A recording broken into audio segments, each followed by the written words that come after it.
हा ठीक आहे, पाठवून दे मनु. मनु त्या बाई आलेत, मी सांगितलं होतं तुला गव्हर्नन्स बँकचं, त्या भेटून तर घेऊन नाही का? बाबा तुम्ही उगाच या सगळ्या गोष्टी. अगं नमस्कार. नमस्कार. पूर्णाबाई सकपाळ, मूळ विंचुर्णीची, सातारा जिल्हा, सध्या कोल्हापुरातच असते. वय वर्ष 52. मी पृथ्वीराज सरनाईक, ही माझी मुलगी मंजिरी.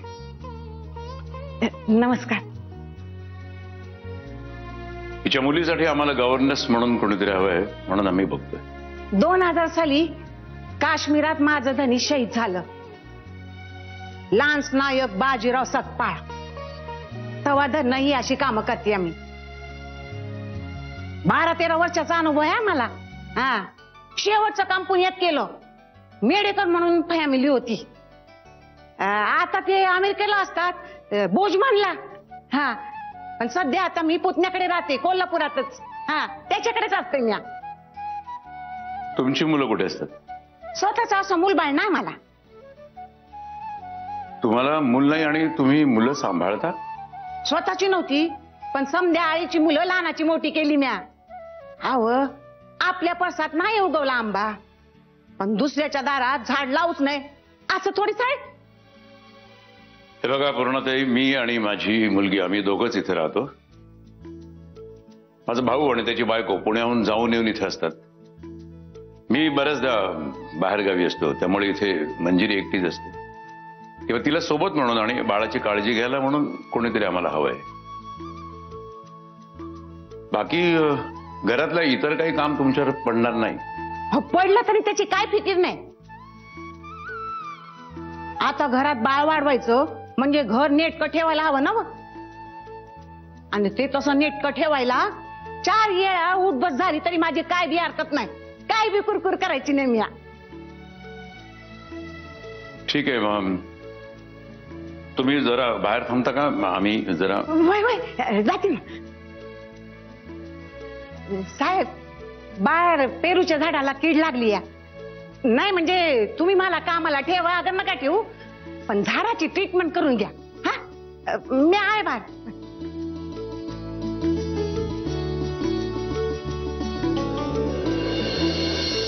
बाई चांगलं वाटतात ना, जरा फार बोलतात पण ठीक आहे ना. बाबा काय गरज आहे या सगळ्याची? आणि खरं सांगू, मी बऱ्याचदा बाहेर गावी असतो, तू घरामध्ये एकटी असतेस. माझं मन थाऱ्यावर नसतं. मग शिवराज अंकिता काय 12 महिने 24 तास घरामध्ये असू शकत नाही. आणि शुभ्राला गावण्यापेक्षा तुला सोबत म्हणून मी म्हणतोय, प्लीज प्लीज. बरं ठीक आहे, जसं तुम्ही म्हणाल तसं.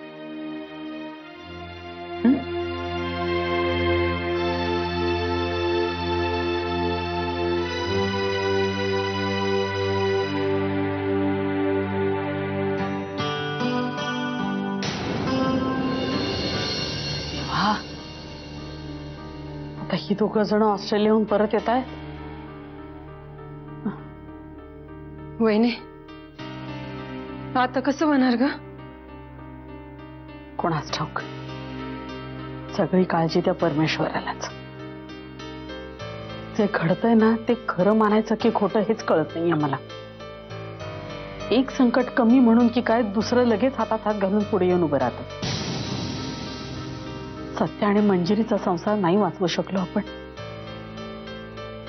प्रियाच्या बाबतीत तसं होता कामा नये. मी आले. कुठे निघालीस? सरनाईक साहेबांकडे. हे बघ, असं घाईत निर्णय घेऊ नकस. जरा सबुरीनं घे आणि काहीतरी होईल नीट. हो कधी निघणार? आणि निघाला तरी तेव्हा खूप उशीर झालेला असेल. वंच सुहासराव परत आले की सरनाईक साहेब त्यांना जे घडलं ते सांगणारच. आणि मग नाही, नकोच ते. मी आले त्यांना भेटून. अगं पण वहिनी, त्या सरनाईकांकडनं किती वेळा अपमान करून घेशील? कितीही वेळा अपमान होऊ देत माझा. सत्यजित आणि मंजिरीचा संसार उद्ध्वस्त होताना बघितलाय आपण. आता प्रिया आणि सुहासरावांच्या संसाराची राख रांगोळी नाही बघू शकत मी.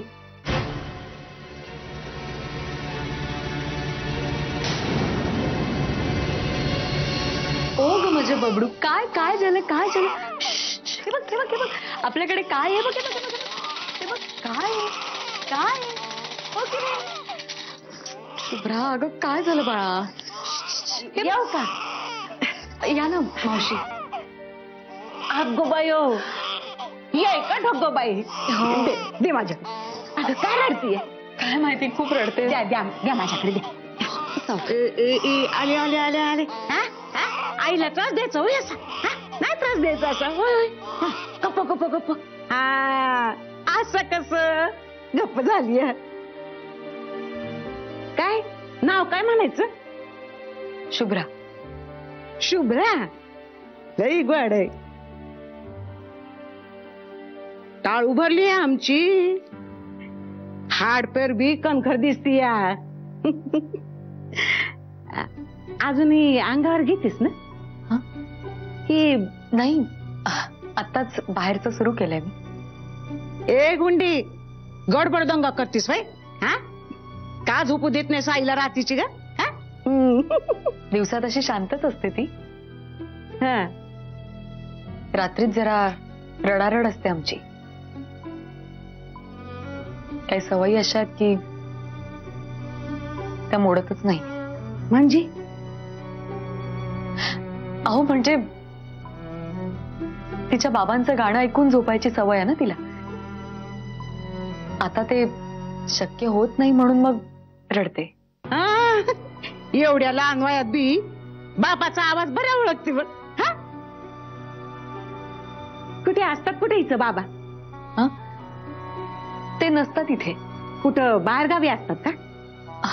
हो म्हणजे कामानिमित्त. हा आणि मग सासरकडची मंडळी?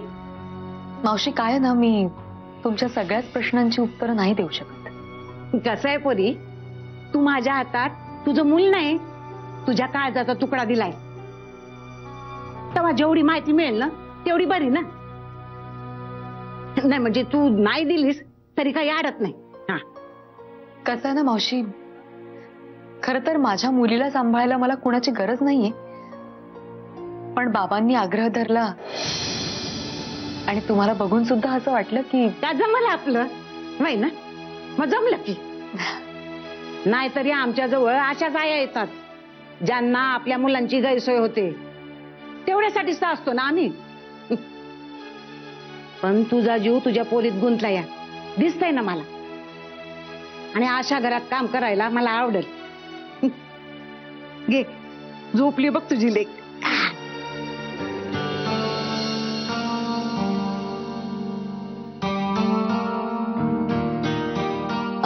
मावशी तुमचं सामान तुम्ही. माझी थैली ठेवायची जागा तुमच्या माणसानं दावली मला. अच्छा तू काय बी काळजी करू नकोस मी होईन ऍडजस्ट. चहा घेणार का? अहो तुम्ही कशाला? मी सांगते ना दादांना. हा ग माझ्या हातचा पी गुळाचा करतीये. लई जाग करते बघ मी. आणि मगाशी मी म्हणलं ना जास्तीच्या 4 गोष्टी करायला लागल्या तरी कुरकुर करणाऱ्यातली मी बाई नाही. आलेच मी. मावशी मावशी तुमच्याशी मी थोडं फटकून वागले त्याबद्दल सॉरी. मला मावशी म्हणलंस ना त्यातच जिंकलंस बघ. नाही तर एरवी मी पूर्ण बाईच असते. आणि माझ्या मालकीनी माझ्यासाठी मॅडम. पण तुला मॅडम बनणं मला नाही जमायचं. आणि कधी म्हणू सुद्धा नका. आलेच मी.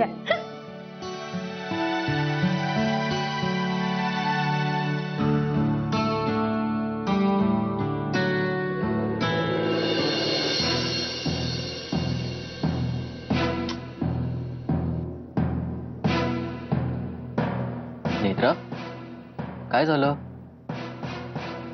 बरं वाटत नाहीये का? आराम कर थोडासा. नाही मला बरं आहे. पण या घरावर जे नवीन संकट येणार आहे त्याची चाहूल लागले म्हणून अस्वस्थ आहे मी. अगं हे काय चाललंय? कालपासून आईची तब्येत बरी नाही. तू हे असं घेऊन काहीतरी बडबड करतेस. मला नक्की सांगशील का काय झालंय ते? स्पष्ट बोल. गौरांग प्रिया परत येते ऑस्ट्रेलियाहून.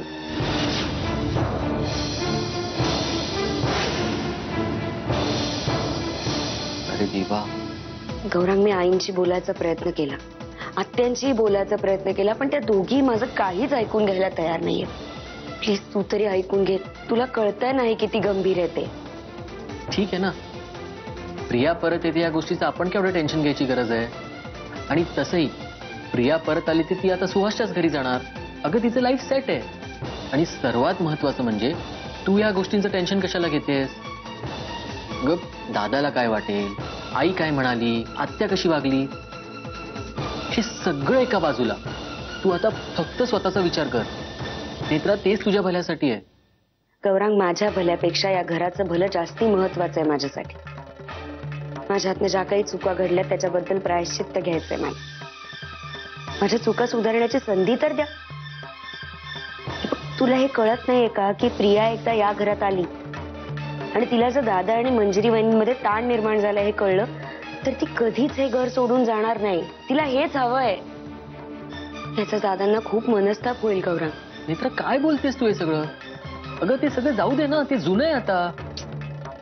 काहीही संपलेलं नाहीये हे कळत नाहीये का तुला. प्रिया कधीच हे विसरणार नाहीये. आणि एकदा का माणूस सुडाच्या भावनेनी पेटला की तो काय करू शकतो हे माझ्याकडे बघून तरी लक्षात घे. ते काही नाही. तू प्लीज आईंशी बोलायचा प्रयत्न कर. तू आईंना सांगायचा प्रयत्न कर. प्रिया काहीही झालं तरी या घरी येता कामा नये. नाही या नेत्रा, मी आईला काहीही सांगायला जाणार नाही. एक तर तिची तब्येत बरी नाहीये. हे बघ, तुला जे काही सांगायचं असेल ना तू दादाला सांग, त्याच्याशी जाऊन बोल. चालेल, मी दादांशी बोलते. ते मला काही बोलले तरी चालतील, पण मला दादांशी बोललंच पाहिजे. या घराच्या सुखातला सगळ्यात मोठा अडसर प्रिया आहे आणि तो दूर झालाच पाहिजे.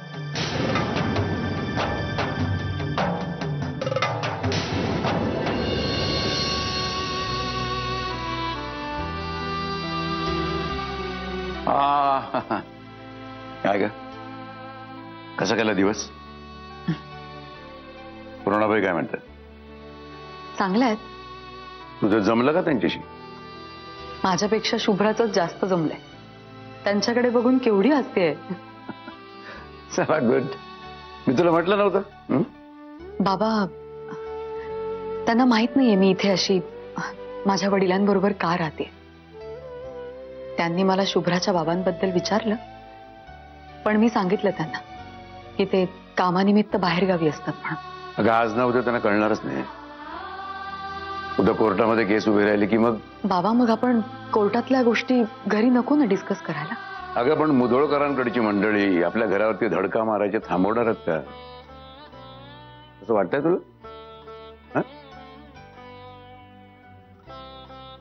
शिवाय त्या इथे 24 तास असणार आहेत ना. असं ना तसं त्यांना कधीतरी कळेलच ना. आणि मी म्हटलं कळू देच. माझी मुलगी सासर सोडून घरी आली तर लोक काय म्हणतील याची पर्वा करणार तर मी नाहीये. त्यांची तशी तेव्हा पर्वा केली म्हणूनच आज तुला या नरकामध्ये ढकललं मी. बाबा प्लीज जाऊ देत ना तो विषय. अगं मला एवढंच म्हणायचं आहे की तू जे काही पाऊल उचललंयस ना त्याच्यामध्ये शरम वाटण्यासारखं काही नाही. उद्या तशीच वेळ आली ना तर मी सुद्धा लोकांना ओरडून सांगेन, अभिमानाने सांगेन की माझ्या मुलीच्या नवऱ्याने शेण खाल्लं आणि तो जात सहन न करता माझी मुलगी कणखरपणे घराबाहेर पडली. चला विषय सांगतो.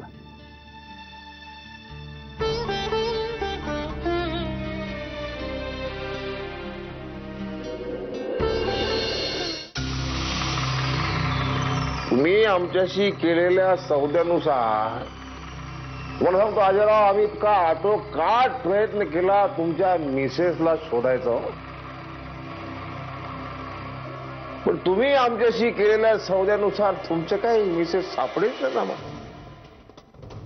आता त्या मुधोळकरने त्याला कुठल्या तिजोरीत बंद करून ठेवले काही कळेना. पण आमचा आटोकाट प्रयत्न चालू आहे का. ती नाही आहे त्याच्याकडे. म्हणजे तो तिला शोधतोय पक्क माहितीये मला. तुम्ही त्याला नाही ओळखत. स्वतःच बाई घरात दडवून ठेवायची आणि स्वतःच कांगावा करायचा. घडवली आहे. कसला नीच माणूस आहे तो मुदोळकर. त्या रिकाम्या डोक्याला एवढी अक्कल असेल असं वाटत नाही मला. तांबडे बाबा म्हणतात, संत श्रेष्ठ तांबडे बाबा असं म्हणतात की दिसतं तसं नसतं. तुम्हाला हसू येईल, तुम्हाला वाटेल विनोद करतोय मी. आम्ही बघा एवढे हँडसम देखणे, सगळ्या माया त्या मुदोळकरच्या पाठीमागे त्याच्याकडे अट्रॅक्ट होता, इन्क्लुडिंग माय मिसेस. काय आहे काय हो त्या मुदोळकर मध्ये एवढं? त्याच्यापेक्षा आम्ही कितीतरी जास्त हँडसम आहोत. असो तो आता चर्चेचा विषय नाही. आम्ही आमचं काम चालू ठेवलंय, तुम्ही तुमचं काम चालू ठेवलंय ना. प्लॅन खूप सिम्पल आहे दादा. जसं सत्यजितच्या फॅमिलीला एकचे रस्ते लागलेत. तो ऑफिसलाही फारसं जात, आणि त्यात तुम्ही रपारप सगळ्या जमिनी घेतल्यामुळे त्याचा तो पार्टनर विहंग भोसले तोही खूप पॅनिक झाला असणार. कचाड्यात सापडलेल्या उंदरासारखी हालत झाली असेल त्याची. तो विषय नाही. पुढे पुढे आता विहंग भोसलेला एक ऑफर द्यायची. कसली ऑफर? चहा मागवा. हा पॅडन मी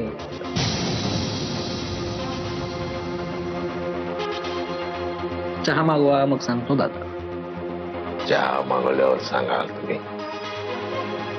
काय डेअरिंग बाज माणूस आहे हो तुम्ही. तुमचा हा स्वभाव फार आवडला आपल्याला. बेधडक एकदम. कुणाची काय चिंता करायची नाही, आपल्याला पाहिजे ते बोलायचं. मस्त सिद्ध पुरुष. ही स्टाईल किती जरी उत्तम असली ना तर आमच्या समोर मारायची नाही. आमच्या समोर ही स्टाईल माराल तर आधी आम्ही तुमचे केस एकूण एक उपटून टाकू,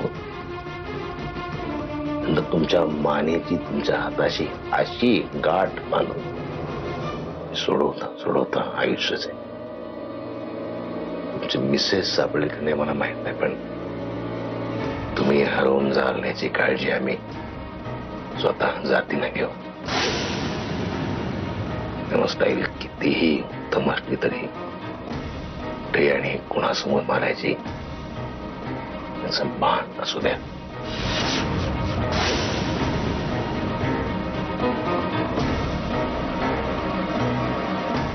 दिलेली समज लक्षात राहील अशी अपेक्षा करतो.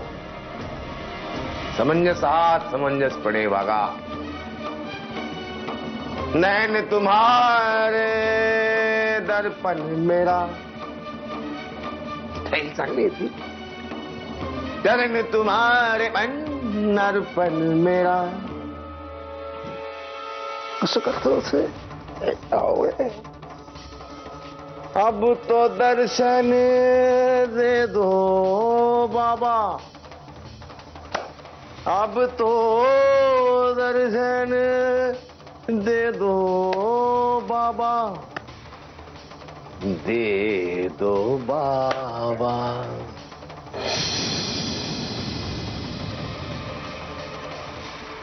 अवदार आमच्याशी करता हौदा.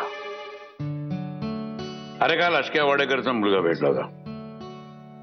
वाडेकर म्हणजे? अशोक वाडेकर, मीरा फॉर्माला, माझा वर्गमित्र. त्याचा मुलगा स्वप्नील, तो सध्या कोल्हापुरात आहे. Smart boy. लहान असताना पाहिलं होतं मी त्याला. त्याच्यानंतर मग अशक्याची फॅमिली नागपूरला गेली. आता इंटरनेटवरती भेटला तेव्हा मला म्हणाला की माझा मुलगा सध्या कोल्हापुरातच आहे. म्हटलं भेटतो त्याला. युकेत शिकलाय, स्वतःचा व्यवसाय सुद्धा आहे त्याचा. मी अशक्याला म्हटलं सुद्धा काय आधी भेटला असतास तर लेखा तुझ्या पोराला मी जावई करून घेतला असता म्हणून. पण दादा मला असं वाटतं की तू घाई करू नकोस. कसली घाई? दादा तू लहानपणी मला कापूस कोंड्याची गोष्ट सांगून जाम गंडवलीस. पण दादा आता मी लहान राहिलेलो नाही. मला व्यवस्थित कळतंय तुझ्या मनात काय चाललंय ते. तू त्या स्वप्नील वाडेकरचा मनूसाठी विचार करतोयस आणि म्हणूनच मी तुला म्हणालो की घाई करू नकोस. अरे दादा आपली मनू म्हणजे काय बटनवाली भावली आहे का? अरे पण मी ती आत्ता कुठे सत्यजित रावांपासून वेगळं होण्याचा विचार पचवू पाहते. त्यात तू तिच्यावर एवढ्यात दुसऱ्या लग्नाचा विचार लादू नकोस. कोण लागतं इथं? का लागतं मी? हे बघ, स्वप्नील हा एक उत्तम मुलगा आहे आणि मी काय धाडकन त्याला मंजिरीच्या समोर आणून उभा नाही करत आहे. हा, पण मी अशा सिच्युएशन्स घडवून आणू शकतो की जेणेकरून ते दोघे एकमेकांच्या समोर येतील, त्यांची ओळख होईल. पुढचं काय ते मग आपसुकच घडेल. मी फक्त लांब राहून थोडंसं लक्ष ठेवून राहणार आहे. आणि दादा, तुला खरंच असं वाटतंय तू जे हे काय सगळं करणार आहेस ते आपल्या मनूला कळणार नाही? काळजी घेईन त्याची. हे बघ दादा, तरी सुद्धा मला असं वाटतं की हे बघ शिवराज, माझ्या मुलीची बिघडलेली गाडी पुन्हा रुळावर आणण्यासाठी माझे प्रयत्न चाललेले आहेत. नाहीतर माझ्या मुलीचं आयुष्य एक अन्न संपणाऱ्या कापूस कोंड्याच्या गोष्टीसारखं होऊन जाईल.